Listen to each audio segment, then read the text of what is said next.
Welcome back to the Act 2 podcast, a podcast for the real-life working screenwriter. I am Tasha Hugh. And I am Josh Hallman. And as a reminder, we are Act 2, a network and support group for the everyday working screenwriter. This podcast is just one of the things we do, so thank you for joining us here. For example, last month we got on a Zoom, we did a Q&A, we talked about weapons because we read the script, and then we talked about the movie, we talked about the differences between the script and the movie. Coming up soon, this month, we're gonna watch Running Man, the OG, because the new one with Glenn Powell is coming out. So we're going to see what was done so that when the new one comes out, we can talk about what changes were made in order to update it, because obviously that's big business for all of us, is to reboot things and be inspired by things. And you would actually be surprised how many of your favorite movies and TV shows are based on things that have already existed that you never even knew existed. So some of us get really mad at adaptation, but it's been going on since the beginning of film and TV. We're also doing the Running Man because it opens up for a few more people to join the chat, because a lot of the things we'd been talking about were either in theaters, just getting out of the theater. So sometimes people weren't able to get to the theater. And as much as we promote people to go see it, the Running Man is streaming on Paramount Plus, or you can rent it for $3.99. And if you don't want to spend money to rent it, just email the Act 2 podcast and I will personally Venmo you your money to, if it means you can join the chat, I will do it. You're a good man. Yes. That's all. So we do other things too, and that is one of them. Please remember to subscribe to the podcast. That way you don't miss out on these announcements and our upcoming topics. You can rate us, write a comment. I don't know tell us the shittiest pitch you've ever had. The most embarrassing, shittiest pitch you've ever had. You could just chat with us. And you can do that at ActTwoWriters@gmail.com, all spelled out, or on our Instagram and Twitter at ActTwoWriters, or on our Patreon, of course. I am Story Thursday on Instagram and Tasha 3.0 on Twitter. I'm Joshua Hallman on Twitter, Josh Hallman on Instagram. I have two updates I just want to fill you in on. One I texted you about yesterday, but I felt the Act 2 podcast should know as well. Okay. So I told you that when I was at my tennis club, I ran into a old school celebrity with a old school producer who gave me words of encouragement to just completely be a renegade and continue to write specs. Yeah, that vague story. Uh-huh. Well, I saw him at the grocery store, this legend in Hollywood. I was standing in line. He walked in. I looked at him, and I gave him one of these acknowledgement head nods with a smile. Okay, what's up, man? Hey, I got so excited. Hey, remember me? He was walking towards me and just walked right past me, did not know who I was, and he has forgotten. And I told you, and you said something to the extent of, yeah, it's Hollywood, short memory. Hollywood has a short memory, in this case, literally. Did he see you and choose to ignore you? He had no idea who I was. I'm just going to... So he did see you? For sure. I looked right at him. We looked at each other. To be fair, he is an older gentleman. Yeah. It's a grocery store. It's a grocery store, yeah. When you see a teacher and they're not in their classroom, it's you don't recognize them right away. It's that sort of thing. Yeah. And then the second thing, we don't normally do reflection on some of the episodes we've done. Yes. However, yes, I think our previous episode might have been, not to discredit anybody else who's been on the Act 2 podcast, but one of my favorite episodes we've done. It was with Derek Kolstad, and I loved it. And then previously we did it with Boxer Balm, and I just thought these last two episodes were just really great. I am so glad you brought this up. I was also going to ask you how you felt. Anyone who listens to this podcast knows that we are huge fans of Derek Kolstad's work, the John Wick franchise, but especially the Nobody franchise. And we had Derek on the podcast, and he is lovely, and I thought was so insightful, and had just a lot of really great things to say about what it's like to be a real life working screenwriter, which is the whole point of this podcast. And I think, on this podcast, but also in life, we as writers tend to... I was actually just reading a quote by George Saunders about this exact thing, where we think that someone just puts genius on a page, and we can't do that. We use that as a way to tell ourselves, well, we can't do that thing. And sometimes that's true. I think like the 1% of chances is that someone puts something on a page and it's unedited and it's wholly them and it's perfect as soon as it comes out of them. But Derek's stories were a perfect example of how getting to that successful place for him was about hard work, was about the grind, and that he's still doing the grind. And that is what the job is. And I just loved hearing his stories about that stuff and loved hearing his passion about action movies. It reminds you that being a fan of movies is so important to being a writer of Hmm. movies, and I think we take that for granted as well. Yeah, listen to the episode if you haven't already. It was last week's interview with Derek Kolstad. I loved it so much. He was so pleasant. I agree. So this episode is going to be a September Are You Excited, but also a This Week in Writing episode because I think we both have a lot. It's been a while since we've got to do a This Week in Writing because we've been doing so many interviews lately. So can we just get into those? Yes.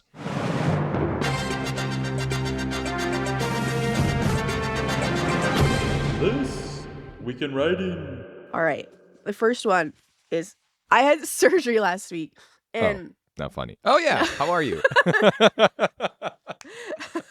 Sorry. This is the first time I've been able to like talk extensively, and because it was on my my deviated septum, and which is I say only because that's why I sound, I don't know, like a big old nerd or something.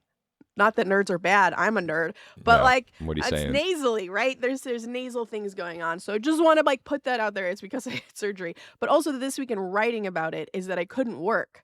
Like it's not like my hands were not working. It's not like I was in excruciating pain. It was just when anything happens where your brain can't function at 100 to 90%, like you can't really work. Yeah. And it's not an excuse, it's just how it is, because if I did worked and produced something, like, that person would be horrified by what I made. So I just had to do other things, like, I watched new movies and new shows, things that, like, could take way less brain power, but still felt like I was doing something. Mm-hmm. I read books, which was really nice, because I don't get to do that very often. Can I ask what you read? I'm back into that George Saunders book about short stories and about writing, and you guys will all see a bunch of new George Saunders quotes as our quote of the day because of it. It's just so good, Joshua. I Okay. just want everyone to read it. That's great. And then I was also reading a kind of trashy mystery novel, which I promptly got mad at and decided to stop reading. Really? Yeah. I love trashy mystery novels. I actually Yeah. try to read them. I don't know how trashy we're talking, but I try to read fiction because that kind of takes my mind off things. Because sometimes I end up reading, Siddhartha's karma book about how you reincarnate, and And you end up waking up at 3 a.m. in a cold sweat. Yeah. oh my god, what are my decisions? What have I been doing? No, I love reading trashy fiction. It was more that I was reading this because I'm writing a mystery that had kind of a similar premise, and I wanted to see what this author was doing with it. And I just kept getting mad at how her heroine was addressing revenge. She was lame. She was very, very lame, very squeamish. And if you're gonna fucking create an entire plot to get revenge on people and then are squeamish when revenge is happening, I can't. What's happening? So, long story short, threw that book out. That was my first This Week in Writing. Are you okay? I should have checked up on you. I gave you 24 hours. I feel good. I got my stitches out from inside my nose yesterday. Oh man, And what a it bad was friend. disgusting. And now I can speak, and it's great. I feel 100% better. Thank you for asking. Well, I was thinking about you. I know you are. You checked in. I did. Yeah. I should have checked in a little more. I just No. figured at some point I was thinking she's fine. This weekend was rough, man. It was rough. Okay, I have one. Okay. It doesn't have to do with surgery. And I feel bad kind of following up on this. That's fine. Build on my pain. However, mine actually also deals with not being in the flow state of writing. And over the last 2 weeks in particular, so I have been struggling with writing, specifically struggling with writing a spec that I wrote that I have told myself, I've given myself the goal, a deadline that I was going to get it done soon, in the next couple weeks, basically. And I'm already behind on the deadline, my self-imposed deadline. And I'm bringing this up because I've basically been working on, I'm producing a comedy show, like a live action comedy show on September 20th. Wait, like you said live action, like live stage show? Like, yeah, like a stage show. We have comedians and everything, and it's just been consuming my time. Yeah. It's hard to explain. There's been a lot more that goes into it than I could have ever imagined. I bet. And a lot of moving parts, which is a Yeah. whole other story I could tell you about if you ever asked, but whatever. and this kind of ties back into our multitasking episode that we talked about, and just when life starts coming at you, and this is something I have to do, and this is not one of those things that's going away, and the deadline is approaching, and it has just been weighing on my brain. That was kind of the main thing. My point of this is I have been so bad with my writing. I've been sitting down and barely rewriting what I'm supposed to be. It just has been really frustrating. I have no answer for it aside from I have to just get it done. That's it. Yeah, this is now your priority, right? Like this has to be your priority because it's a live show that has a deadline that's coming up. So Yes. it's just your priorities had to shift. And some comedians are moving parts. Some have dropped out. Some have come back in, or not come back in, but then we got new ones. And I mean, that's most people, when they do something like that, that's their full-time job. So it makes sense that this is all consuming. But it's okay, because when it's done, you'll hop right back into writing. I know. But when you just don't write. Are you able to chip at something else, like a third priority thing, so that can kind of get off your plate or feed that creative stuff? Well, yeah, I've been writing down random ideas that you know about. That's right. You have been doing that. Josh will sometimes send just random texts about, does this work as a story? I now have more ideas than I've ever had before. But yes, I am chipping away. I'm chipping away at other things. Okay. But it's the self-imposed deadline, Tasha. I know. You're going to have to let go of that. That's not going to happen. I'm going to tell one more story about you because this Oh, ties God. into me. No, Yeah. because I said something to you about holding you accountable to a deadline. Oh, yeah. And I said, hey, do you want me to shame you? And you just wrote back, shame doesn't work on me. And for some reason, it made me laugh because I shame myself when I miss deadlines. And I'm like, oh my God, you're a terrible person. Like, God, what have you done? And just for you, it just bounced right off you. It does. Yeah, yeah. And I thought of you too, because I know that shame works for you, like humiliation works Yeah. for you. You failure. You're such a failure. I'm like, you're right. I'm going to finish this. But for me, I think like, you got this, like positive right. reinforcement really helps me. You know what? That's my new tactic. I'm usually a positive person, except for on myself. You are. I mean, we all are like that way. I'm gonna try that on you too. You think maybe you need more positive reinforcement in your life? I would love that. Yes, I got please. you, Joshua. Okay. All right. My next This Week in Writing. I had a dream this morning, Joshua. This has never happened before in my entire life, where as I was having the dream, well, first of all, I was like, this is a movie. That's happened to me many times before.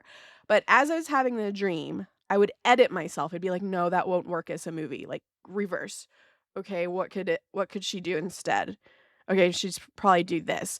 Like there was one part where it became kind of sci-fi because dreams are crazy. And I was like, no, I could feel my brain going like, no, I could go in this direction, but like, do I really want to write a sci-fi version of this? I don't think so. Okay, reverse it and try and do this again, but as if it's real. Mm-hmm. That was amazing. It That was sounds so amazing, yeah. crazy. It was so cool. And I immediately got up and got my computer and wrote down everything that I could remember in terms of like the feelings that were going on in the moment and the action stuff, details. And I think it takes place in a world that I have been trying to build a story on for quite some time, like over a year, and trying to build a pitch on. And I think I can use it to hopefully like jumpstart some inspiration into getting into that story again.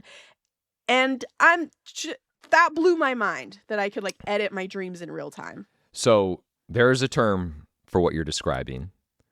I don't know what it is, but I remember reading about it because that has happened to me, I think maybe once or twice, where usually I wake up when I know I'm dreaming. I'll wake up and I just get so bummed because you're usually in the middle of something awesome and you're thinking, oh, wait, I'm in dreaming right now. And then shortly after that, you kind of wake up. But there is a term for that state that you were in where you're kind of half awake, half dreaming. Yeah, no, that's an amazing spot to be in. It's some so kind of cool. like meditative state that you hit. It is, because I knew I was awake, but also dreaming at the same time. And I was Yeah. like, don't wake up. Don't wake up fully. Keep going, because there's more coming around the corner. If I told you you could achieve that on a regular basis, but it would require certain changes in your life, Like drugs. maybe some drugs, maybe an hour of meditation in the morning and at nighttime, would you do it? An hour? Yeah. You just described the greatest night of your life. Here's the thing. Is this, again, has never happened to me before. And usually when I have dreams and I'm like, oh, this is a movie and I'm going to wake up and write it, I'm like, this isn't a fucking movie. This is weird. It doesn't make any sense. So if it was what you're talking about, where it's like, it's really practical and I could actually use it, then 2 hours of meditation is absolutely worth it. But can you guarantee me that it'll be like that? No, it's like 50%. Okay, I have one more. Okay. You're going to love this. I was with a friend recently. We were grabbing some coffee, and in the middle of us talking, I could kind of tell he was checking out, and he just kind of stopped. He's a writer, by the way. And he was like, hold on. Just give me a minute. He just kind of sat there. It's like, dude, what are you doing? And like a minute had passed. Of course, I'm making sarcastic comments because I'm like, what are you doing? Like, is everything good? And then I thought something was wrong. And then he clicked back in and said, okay, sorry. And I said, what the hell was that? And he was listening to a conversation behind him, behind us. And he wanted to hear how the dialogue was. And he said, I wanted to hear how this couple was speaking to themselves for a script I'm writing. That's incredible. And I was like, oh, you do that too? And he was like, yeah, but he just, he got into your sleep state. You know, he was just kind of staring at me, dead-eyed, but totally overhearing a conversation, eavesdropping. I do that to Paul all the time. Shh, we don't want to hear this. It's like, hear what? No, and he locked in. There was music, there were other conversations, but it was like an owl searching for the sound of a mouse at night, and he just kind of like locked into this one very specific noise. I love that so much. Writers are amazing. Yeah, that was it. And also probably very annoying to live with. For sure. I have two more. These are this week's in writings that you and I think, have been waiting to talk about. One is that clip that you and I both shared with each other of an interview with Akiva Schaffer, talking about keeping momentum going, always talking and acting as if the movie that you're making is getting made in order to keep execs going. I thought this was really fascinating. We have a clip of that interview that we're going to share right now. I've also just found that getting movies greenlit is partially a momentum game. Things will just run out of momentum so often. And if you act like it's already greenlit from the start, we would give them a script and I go, you can give us notes, but by the time you give us notes, we'll have done a new draft. And they would just read it and like 2 weeks later get back to us and I'd be like, oh no, actually read this one. If you're moving that fast, they're like, oh, this one's taken off. This one's going. The last 3 things I made acted like we were making it from the start, from the moment I got on. It was never development to me.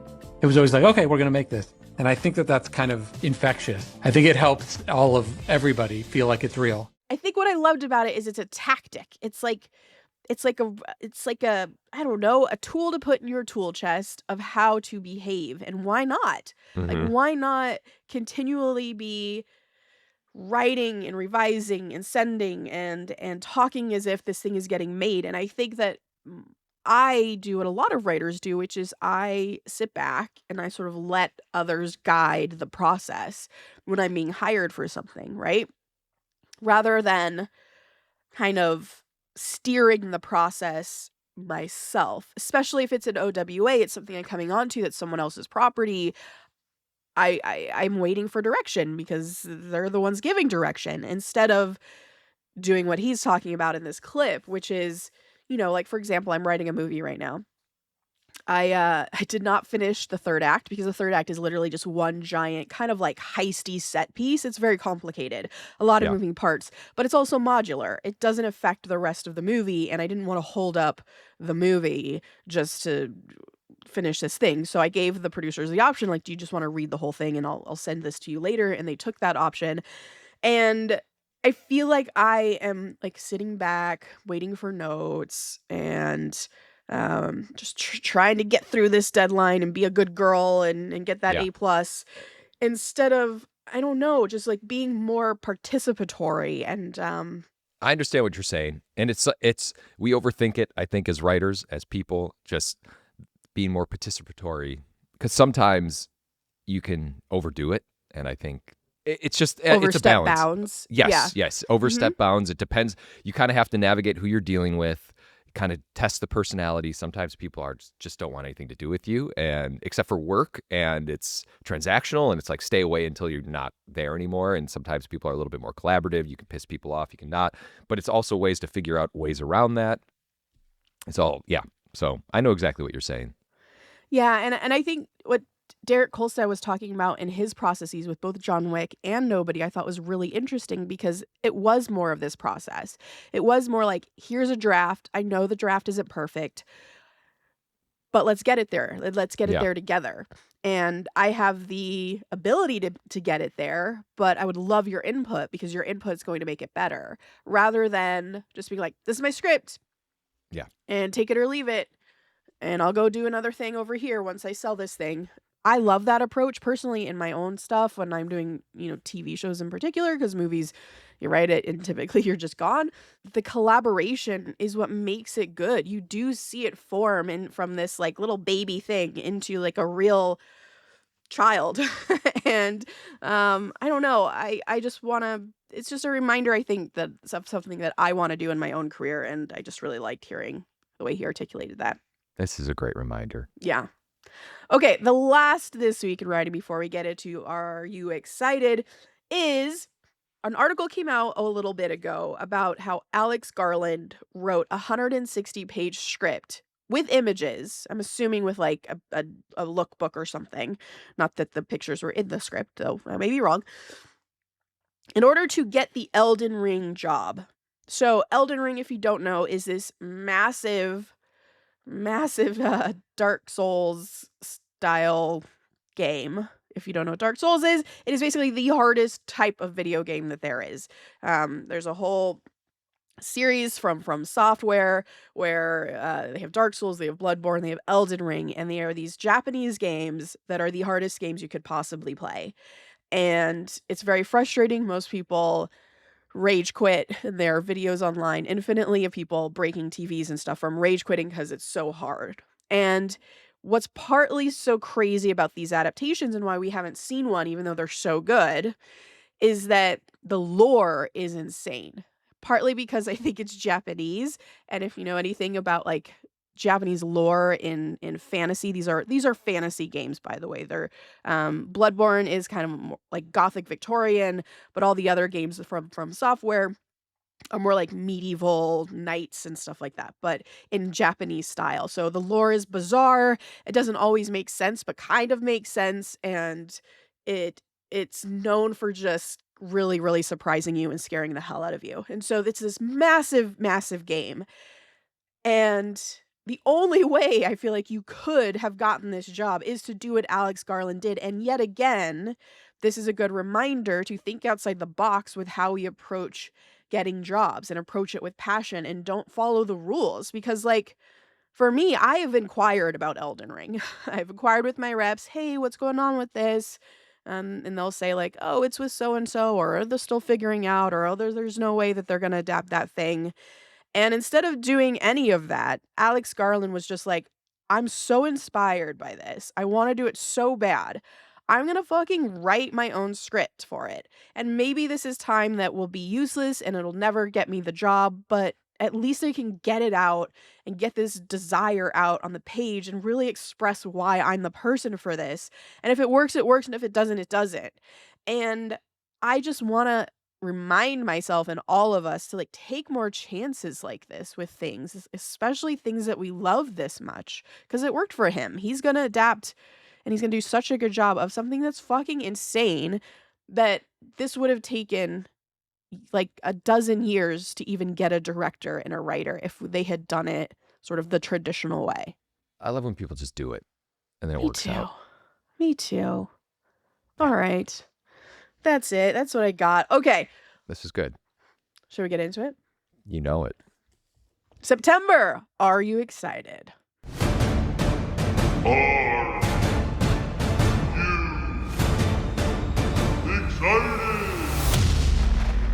Okay. September 5th. The Conjuring. Last Rites. Written by Ian Goldberg, Richard Nang, David Leslie Johnson. Combined, these guys have written The Nun, Aquaman, Walking Dead, Orphan, lots of other things. It's directed by Michael Chavez, who directed The Curse of La Llorona and the last Conjuring movie. That was good. And, thank you, even with my nasally thing. And he also directed a Billie Eilish music video. Billie Eilish music video. Yeah. Yeah. And I just love saying that because everyone's careers takes them so many bonkers places. It is the 9th and final installment of the Conjuring series. Fun fact about this, yeah, no kidding. Fun fact about this is the real-life daughter of the Warrens, whom the Conjuring is based on, Judy Warren. She makes a cameo, as well as James Wan, who's the original director and producer of The Conjuring. And I think that's cool. Are you excited? Well, this movie came out. Uh-huh. It opened to a franchise record, $83 million, Tasha, and had a global box office of $194 million. Why do I say this?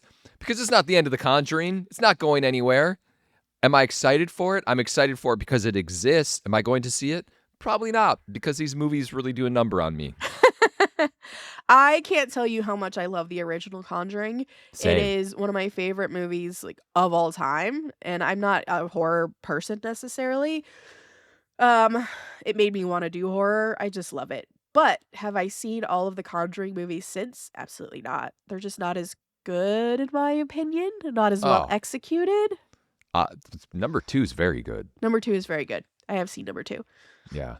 I'm very happy for this. I love, obviously we talk about this all the time, when movies thrive in the box office. So I'm excited for The Conjuring. All in. Yeah, All in. I think I will wait until October and like catch up on The Conjuring and then until I see this, because you guys see them together. Ooh, So in a spooky. row, right? Yeah. Okay. All right, September 12th, The Long Walk, written by J.T. Mulder. He wrote and directed Strange Darling from 2023, if you remember that one, directed by Francis Lawrence. It's based on The Long Walk by Stephen King. In a dystopian United States ruled by a totalitarian regime, a group of young men enter an annual walking contest in which they must maintain a speed of at least 3 miles per hour or risk execution. The contest ends when only one walker remains alive. Fun fact about this, people probably already know this, but Lionsgate, the studio who's releasing the movie, held a very special screening where people had to walk on treadmills for the entire movie at 3 miles per hour. And if they dropped below 3 miles per hour, they got too tired, they had to leave the screening and couldn't see the rest of the movie. Are you excited? I guess. I think it's a really clever idea. You know what's interesting? This is one of those ideas where I feel like these people who are involved in making it are the only people who could make this kind of movie. Because it's such a crazy concept and it's really clever. So you know what? I am excited to see what happens with this and how it's done. I am excited as well. I'm not like rushing, but yeah. Next one in this block of September 12th is Downton Abbey, the grand finale. Written by Julian Fellows, who of course did the show, directed by Simon Curtis. It follows the Crawley family and their staff in the 1930s. Are you excited? I have not seen this and I'm probably not going to see it. Have you ever seen Downton Abbey at all? No. No, don't judge me. It's quite good. I know. Everyone says so. And everyone asks why I don't watch it. And I don't have any answer that is sufficient. Yeah. Turn it on one day, see how you feel. I think at this point it's just such a commitment now that you probably, it's Yeah. just too daunting. Like, why even bother? Yeah, it's like it's like watching Lost if you hadn't seen it. Oh man, what a worthy endeavor though. If you haven't seen Lost, oh my God, you are the luckiest person alive I always to think get that. to see it for the first time. I always think that when people haven't seen certain shows I love. I'm like, you haven't seen? Oh, Bless you. Okay. Spinal Tap 2, The End Continues, written by Christopher Guest, Michael McKean, Harry Shearer, and Rob Reiner, directed by Rob Reiner. It follows the fictional heavy metal band Spinal Tap, who are reunited after 15 years for one final show. This is, of course, a sequel to the original Spinal Tap. Are you excited? yeah. Were you not a Spinal Tap fan? I was a very big Spinal Tap fan, and I love Christopher Guest, but it's a big gap of time between one to the next. So it's one of those things where I'm very hopeful and I get worried because the first one's somewhat of a classic. And now you have the second one, which is, I'm glad they're doing it. So I'm excited that they're doing it. Yeah. It was, it's when you hold something close to yourself. I get it. I get it. So you may not be rushing to see this one. All right, September 19th, A Big, Bold, Beautiful Journey, written by Seth Rice, directed by Kogonada, starring Margot Robbie and Colin Farrell, the story of a pair of strangers and the unimaginable journey that ties them together. That was a Blacklist script from 2020. Are you excited? I am excited, Tasha. Go on. I love movies like this. I saw the trailer. I have not read the script, but I had heard it was a Blacklist script. When I saw the trailer, I thought, oh, this is so far up my alley. Have you seen the trailer? I have. It's beautiful. Yeah, it's beautiful. So I'm very excited for it, and I hope it's really great. It's going to make me cry. That's the only thing keeping me from being like super excited is it's going to make me cry. But it's going to be so good and imaginative, and I love seeing things that are different in my eyeballs. So, yeah, I'm excited. Speaking of, I'm sorry, I don't mean to break this up. This was a This Week in Writing that I actually forgot. It was to endorse the movie Sketch with Tony Hale. If you want to talk about things that make you cry in a good way, this movie is so fantastic. Oh, God, I love it. I'm going to talk about it again. I think you should because you texted me about it and then like dropped it and I never followed up with you. I don't even know where I could watch this thing. I know. It's I know you're not going to watch it, but I had to say it. You didn't watch it and then say, how would you not tell me about this movie? This seems like a movie you would love. I'm not going to watch it because I don't watch movies you tell me to watch. Is that why? I think so. So true. Oh, Attack the Block? Nah, I won't watch that. Still haven't seen it. I heard about this really good movie with this actor, John Boyega. Anyway, go on. Oh, God. I had to even watch it for work and I only watched like the beginning because I don't know. I love you. Waltzing with Brando, written and directed by Bill Fishman, a biopic that stars Billy Zane as Marlon Brando, which would have been crazy, except when you look at him now, it is not crazy at all. Are you excited? Again, listen, I'm happy. I'm happy movies exist, but I don't know if I'll be rushing to it. Josh is just shaking his head no. I have a fascination with Marlon Brando. I find him very interesting. So, am I excited? I don't know. I'm not gonna like rush to go see this, but I wouldn't mind if it suddenly was on my TV at some point. If you see Dancing with Brando before you see Attack the Block. Oh my God.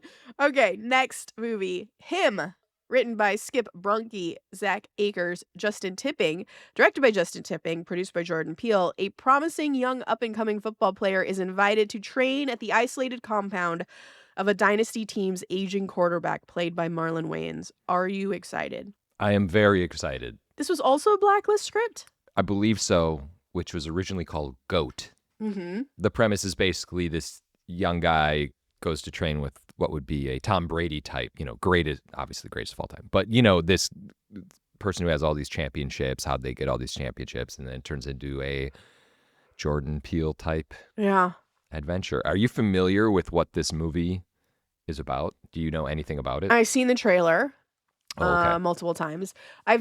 And there's always like a teaser and then like a trailer 1 and sometimes a trailer 2.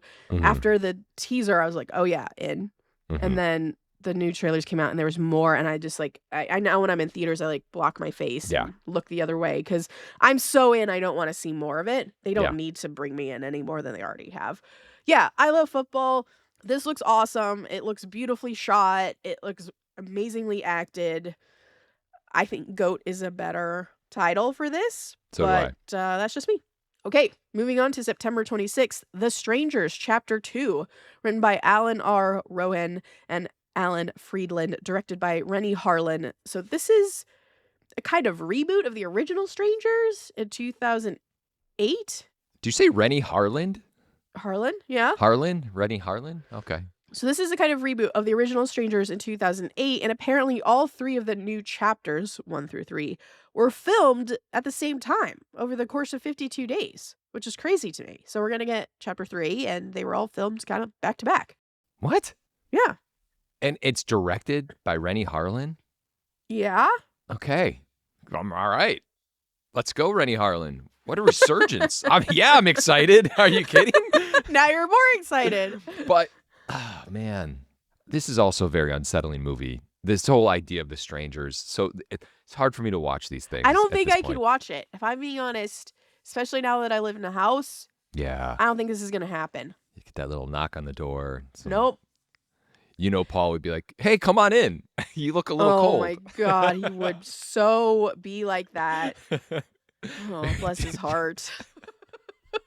Such a good person. Here, Indy's right over there if you want to play with them. Indy, this is our new friend.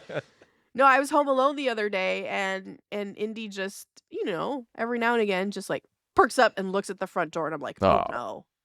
Oh no. Don't do that. Oh, my God. Yeah. All right. Last one of September, One Battle After Another. Oh. Written and directed by Paul Thomas Anderson.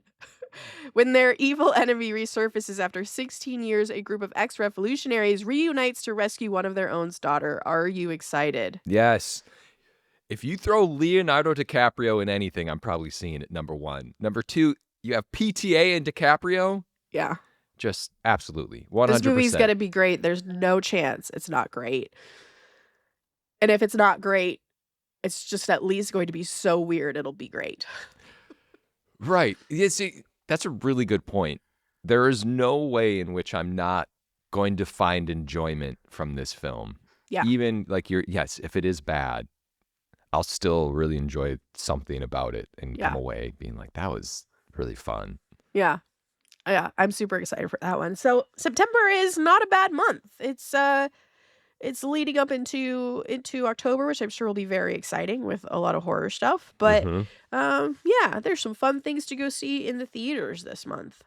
I will say this is now, we talk about this, I feel like every year, I think you and I feel the same about this, is I love seasonal movies. Now we're kind of getting into the Halloween stuff and scary stuff, and then we're also getting into award season, and there's kind of family stuff around Thanksgiving time, and then Christmas stuff obviously around Christmas time, and I just love this is like it's just pure enjoyment for me. It's a good season. This is great. The next couple months are just shaping up to be just happiness. That's it. Are you excited? That's this week's writing. I'm very glad that I got to catch up with you on these things because it's been a long time since we got to This Week in Writing with each other. Yeah. All right. That's it. Quote of the day. You fail only if you stop writing. Ray Bradbury. Please remember to rate and subscribe. Follow us at ActTwoWriters for more awesome writing stuff. You can follow me, Tasha, at Story Thursday on Instagram or on Twitter at Tasha 3.0. I'm Joshua Hallman on Twitter, Josh Hallman on Instagram. And as always, the Act Two podcast is a production of Act Two, a network and support group for the everyday working screenwriter. This episode was edited by Paul Lundquist.